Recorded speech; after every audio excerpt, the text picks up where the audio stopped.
তো মুই এলা আসম ক্লিসো বলি ফ্রান্সের একটা গ্রামত। হামারত্তি যেরকম গোসানিমারির কান্তেশ্বর গড় আছে, এই ক্লিসো গ্রামতো এমন একটা দুর্গ আছে যেটা মধ্যযুগের ইতিহাস বহন করে। এই দুর্গটা 11শো শতাব্দীত ফ্রান্সের বিখ্যাত ক্লিসো পরিবার প্রতিষ্ঠা করছিল। তারপর এই ক্লিসো পরিবার ফ্রান্সের সেই মধ্যযুগের রাজনীতি থেকে শুরু করিয়া সামরিক পরিস্থিতি এটা থেকেই কন্ট্রোল করছে। এলা এইটার ধ্বংসাবশেষ পড়িয়ে আছে। আর এই যে এদিকে হচ্ছিল ময়নে নদী, আর ওদিকে হচ্ছিল ওই বাড়িঘরগুলো। কত সুন্দর করে একেবারে নদীর তীরত বাড়িঘরগুলো গড়ে উঠছে।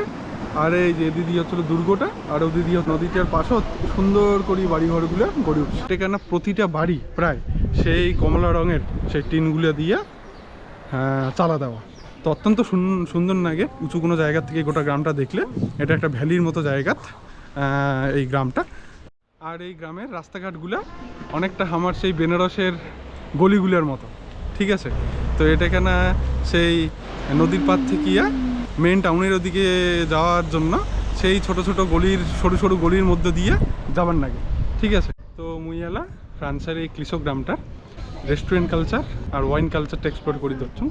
তো এটা কেন খুব সুন্দর সুন্দর করে রেস্টুরেন্ট করা আছে, আর লোকজন বসিয়ে খাওয়া দাওয়া করি হচ্ছে।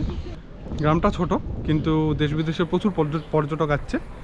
আর হলো এটাকার ওয়াইন খুব বিখ্যাত, ঠিক আছে। তো ওয়াইনের খুব সুন্দর সুন্দর দোকান আছে। তো মুই এলা একটা ওয়াইন শপের ভিতরে ঢুকুন, ঠিক আছে।